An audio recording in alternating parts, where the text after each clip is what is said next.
At my mother's memorial service, the pastor held her wedding ring up in front of the entire congregation and called it church property. I was in the third pew, the same place my mom used to sit every Sunday. My hands still had faint marks from gripping her cold fingers in the hospital the night she died. I didn't say a word that day. I waited until I could walk back into that church basement with a jeweler's receipt, my mother's shaky handwritten letter, and the church's own bylaws, and lay them all down in front of him. My name is Mark. I'm 58. I was born and raised in a tiny town in Ohio, the kind of place where the wind smells like rich black soil and dry corn stalks. I've never been more than a few states away from home. I'm not anything special. Just a warehouse guy who comes home tired, eats dinner, cuts the grass on the weekend, same as a lot of men my age in the Midwest. My mother, Evelyn, was the one everybody knew. Not online, in real life. She was the woman at Grace Chapel who baked pies for every potluck, who dragged folding chairs out of the closet, who stayed late to wipe down the fellowship hall tables, who counted every single $1 bill in the little metal offering box. For more than 40 years, she didn't miss a Sunday unless the snow was piled high enough to block the road. Mom always said, "We might not have much, but the Lord gave us a church."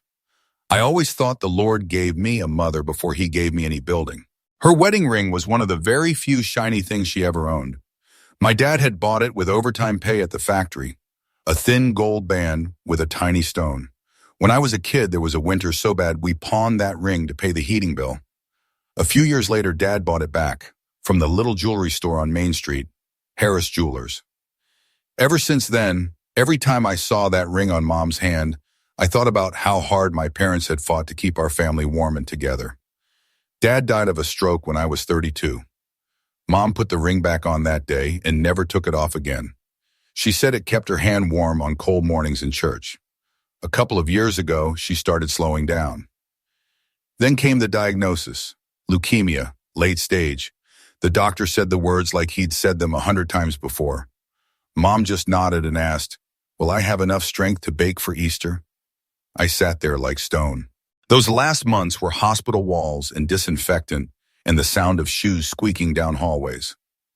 I'd work my shift, then drive over in the evenings with soup and her old worn hymn book. Some nights she was wide awake, talking about picking up spilled corn along the railroad tracks when she was a girl. Other nights she just listened to me read, eyes half closed. One night when the sky outside her window had turned that deep blue color right before dark, she said, "Mark, come here." She slowly slid her wedding ring off. Her fingers were thin and speckled, the skin leaving a pale circle where the ring had been for so many years. "They're taking me down for more scans tomorrow," she said. "They said no metal. I want you to hold on to this." She put it in my hand and closed my fingers around it. "Later on, this is yours," she said. "I want it to stay in the family. Don't let it end up in some glass case somewhere, you hear me? In this family, that ring is a promise, not a decoration."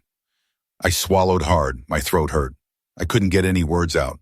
I just nodded and slid her ring onto my thumb so I wouldn't drop it. We didn't know those would be the last clear words she said to me. The meds got stronger. She slept more. The night she died, I held her hand while the machines made their beeping sounds. The ring wasn't on her finger anymore. The nurse said they put all personal belongings in a little bag. I didn't think too much about it then. There were forms to sign, calls from the funeral home, choices about flowers and hymns, and memorial donations in lieu of. I moved through those days like somebody else was steering.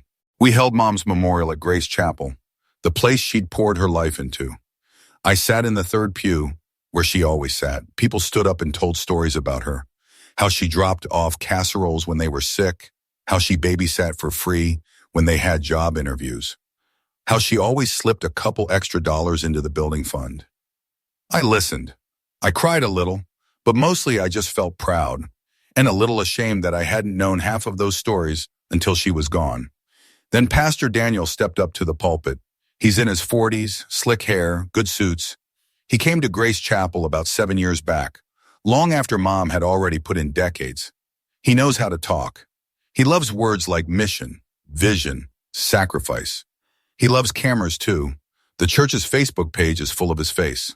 Evelyn didn't just give us her time, he said, looking out over the pews. In her final days, she also gave the church her most precious earthly possession as a testimony of her faith. I frowned, not sure where he was going.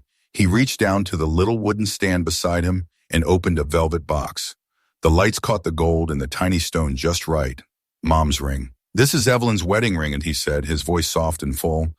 In the hospital, she asked me to receive it on behalf of the church, to place it in a display where future generations can see what real devotion looks like.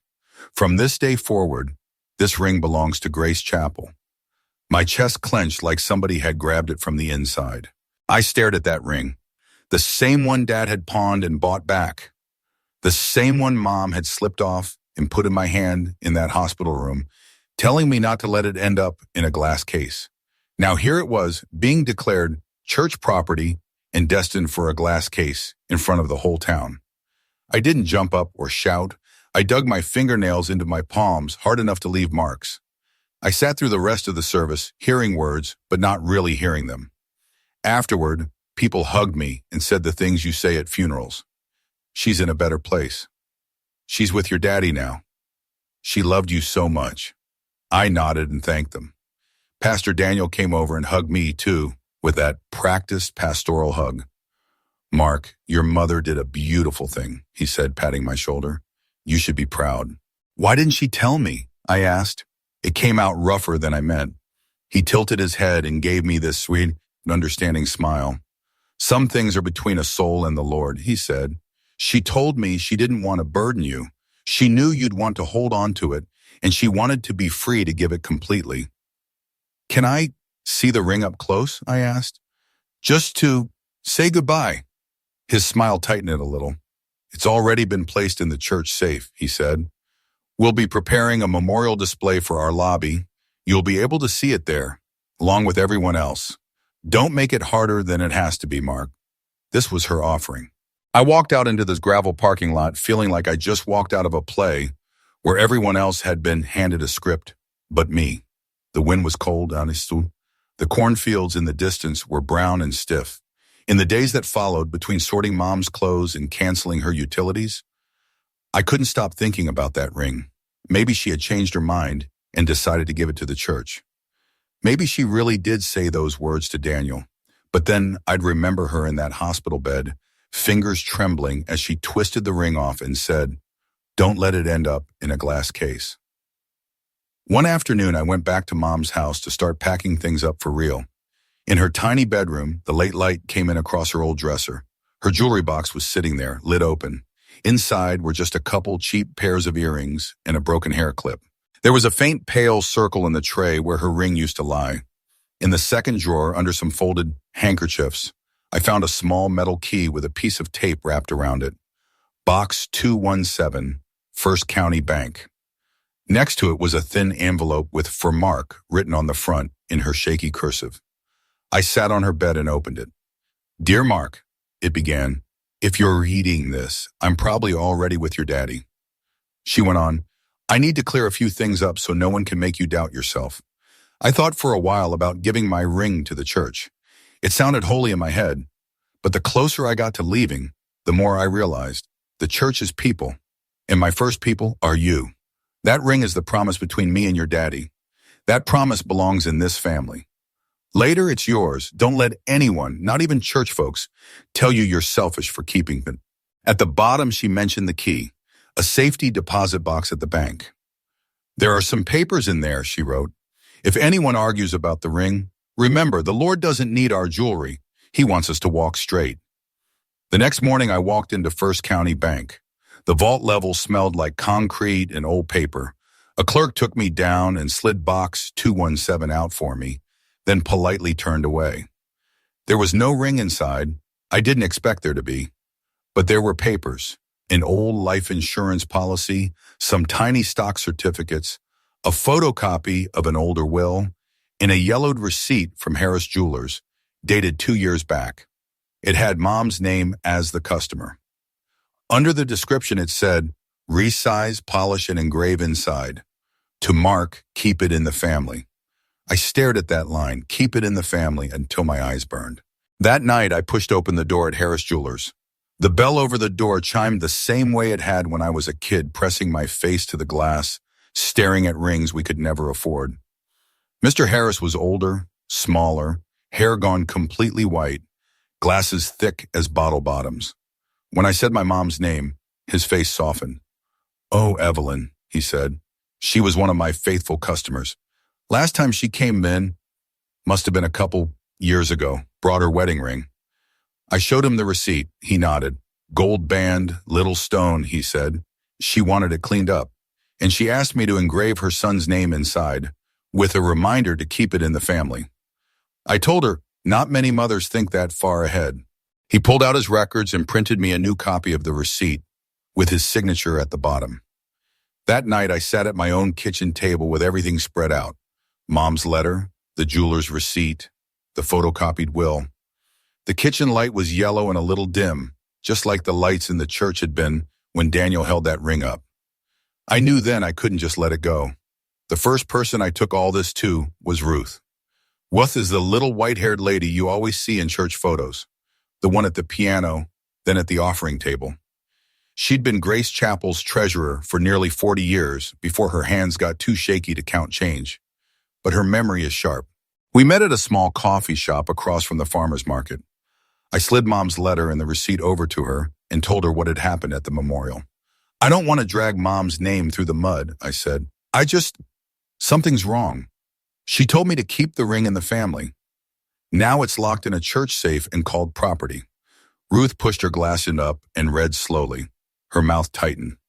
"Back when I was doing the books," she said, "anytime somebody donated anything of value, land, jewelry, large sums of money, we did paperwork, a gift agreement, the donor's signature, the pastor's, a witness. Then it went into the asset log and into the minutes of a board meeting."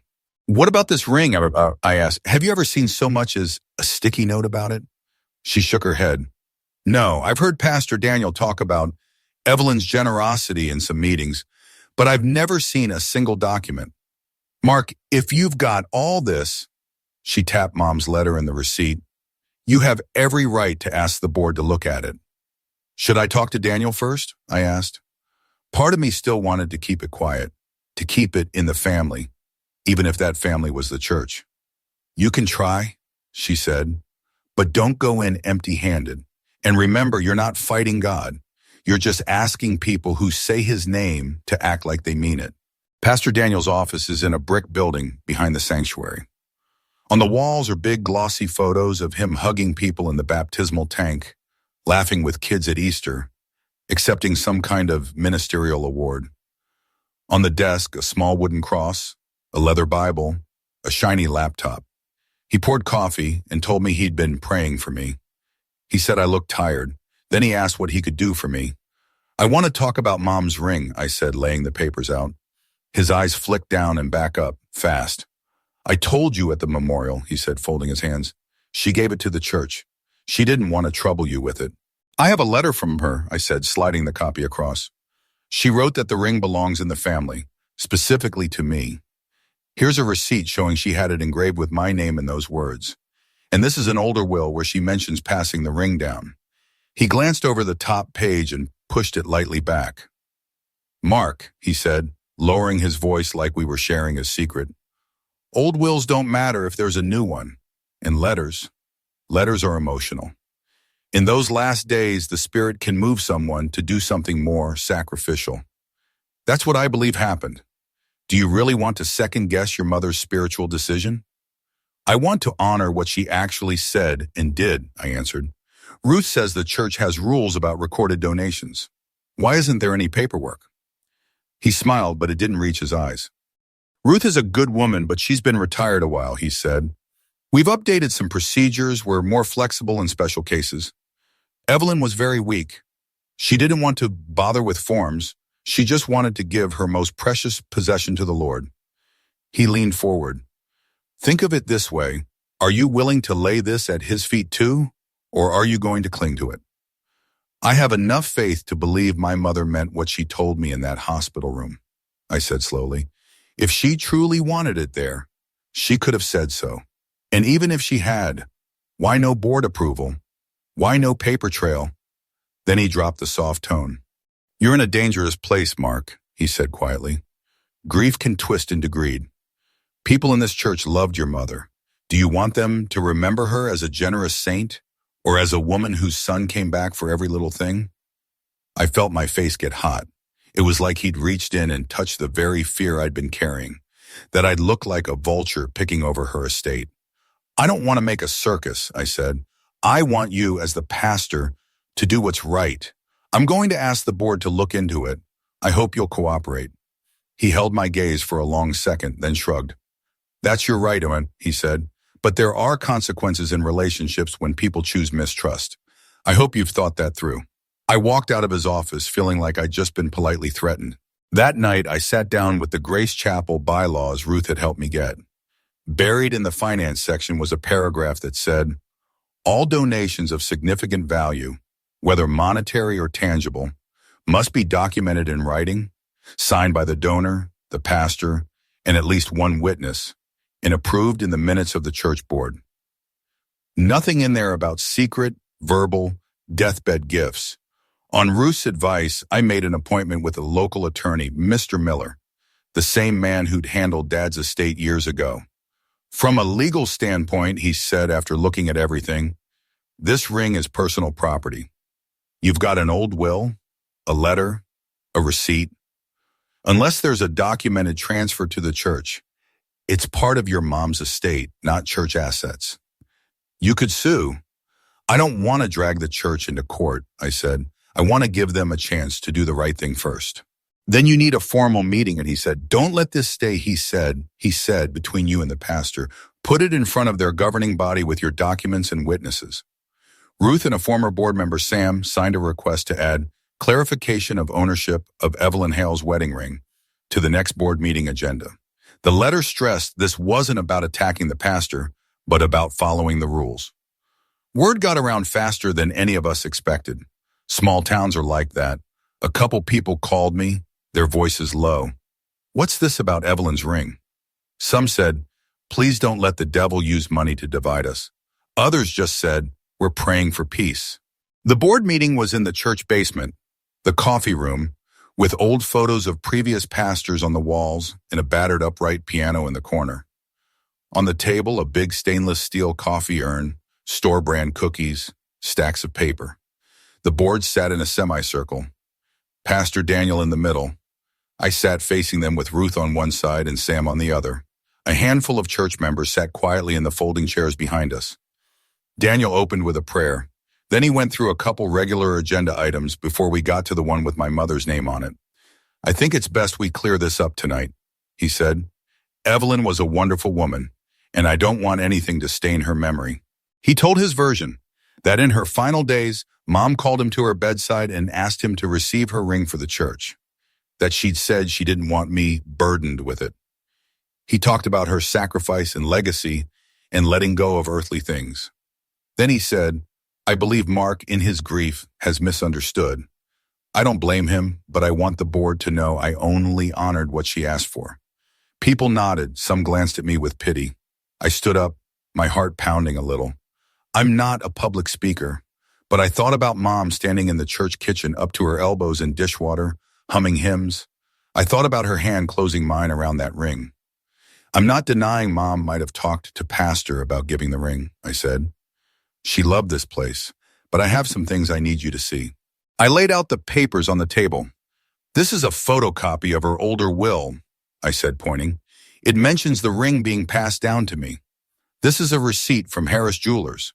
2 years ago, she had the ring resized, cleaned, and engraved on the inside with my name and the words, 'Keep it in the family.' And this," I picked up the letter, "is a note she wrote tight for me. In it, she says that ring belongs in the family and tells me not to let anyone, including the church, shame me for keeping it." I read just the lines I needed. The room was quiet enough that I could hear the fluorescent lights buzzing. Ruth cleared her throat and spoke up, her voice thin but firm. "During my years as treasurer," she said, "anytime someone gave anything of real value, land, jewelry, large checks, we documented it. Gift forms, signatures, board minutes. In all my time, I have never seen a single piece of paper saying that ring was donated to the church. And our bylaws still say such gifts must be in writing. Sam flipped through the printed bylaws and read the paragraph about documentation out loud. A few board members shifted in their seats and looked at Daniel. I believe this was an extraordinary case, Daniel said quickly. Evelyn was very weak. She didn't want to burden anyone with forms. She just wanted to make a pure offering. I accepted it in good faith as her pastor. I planned to bring it to the board in our year-end review, but we all know how busy things got. Busy enough to forget to tell us we suddenly own a diamond ring? One woman on the board asked, eyebrows raised. That seems like something worth a 2-minute mention. Sam cleared his throat. There's another detail, he said. In last year's insurance update, there's a new line item, antique diamond ring, Evelyn donation. The contact address on that policy isn't the church's street address. It's your personal P.O. box, Daniel. The air changed. It was like somebody opened a window in January. Daniel's face tightened. That was a temporary measure, he said. The insurance company wanted a stable mailing address and I gave them mine. The board is reading way too much into clerical details. Clerical details like checks going to the right place, Sam said. I took a breath. I'm not here to accuse anyone of stealing, I said. I'm here because my mother trusted this church. She believed you would act straight. What I'm seeing is no gift agreement, no signatures, no board approval, and a policy that sends any payout on that ring to the pastor's mailbox. Versus a letter in her handwriting, an engraving, a receipt, and an older will pointing the other direction. If my mother truly wanted that ring to stay in the church, I'd be the first to honor that. But you can't build a legacy on something that might have been nothing more than a pious idea she talked about once. And you can't call something church property just because one man says so. An older board member named Brown spoke up. I think the reasonable action, he said, is to remove the ring from the church safe and return it to Evelyn's estate, which for our purposes is Mark, at least until this can be sorted out properly. And given the questions about the insurance paperwork, I also think we need an independent review of all undocumented gifts in recent years. And Pastor Daniel should be relieved of handling any physical assets during that review. Voices rose. Some agreed, some defended Daniel, some worried what the town would say. Eventually, the board chair called for a vote. It wasn't unanimous. Some folks voted to leave things as they were. But there were enough yes votes to pass Brown's motion. The ring would be taken out of the safe and given back to me. A committee would audit the church's recent donations, and Pastor Daniel would be temporarily removed from all financial matters. I didn't feel triumphant. I felt tired, but under the tired I felt something settle back into place, like a bone setting after being out of joint. That afternoon, we went upstairs to the little side room where the safe sat against the wall. A board member turned the combination and pulled open the heavy door. Inside were envelopes, a couple of small boxes, some files. They set a blue velvet box in my hands. I opened it, and there it was. Mom's ring. The gold a little worn, the stone catching the light. I turned it and squinted at the inside of the band until I could make out the tiny letters. To Mark, keep it in the family. The words blurred. I realized I was crying. Thank you, I said quietly. Not because I won, because my mother doesn't have to be used as an excuse for someone to tuck something pretty away in a church vault. In the months that followed, the audit turned up other problems. Small oversights, miscommunications, informal gifts that never made it into the official books. Nothing headline-shattering, but enough that the board asked Pastor Daniel to resign. He left town soon after.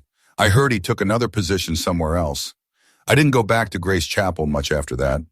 Instead, I found a tiny church across town. No fancy lobby, no live stream setup, no hashtags. Just an old preacher who talked more about mercy than money.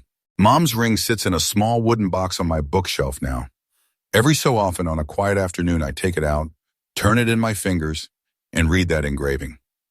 I tell my grandkids about their Grandma Evelyn, how she baked for half the town, how she almost gave this ring away, and how in the end she decided that God didn't need her jewelry as much as he needed her to be honest. When my daughter got married, she asked if she could wear the ring for her vows. I thought about it for a long time. Then I said yes. on one condition, that she give it back afterward. She kissed the ring and said, "I'll keep Grandma's promise." That night after the reception, I slid it off her hand and back into its box. Closing the lid felt like closing a circle. My dad, my mom, me, my daughter, all linked by a thin gold band and a decision not to let someone hide greed behind God's name.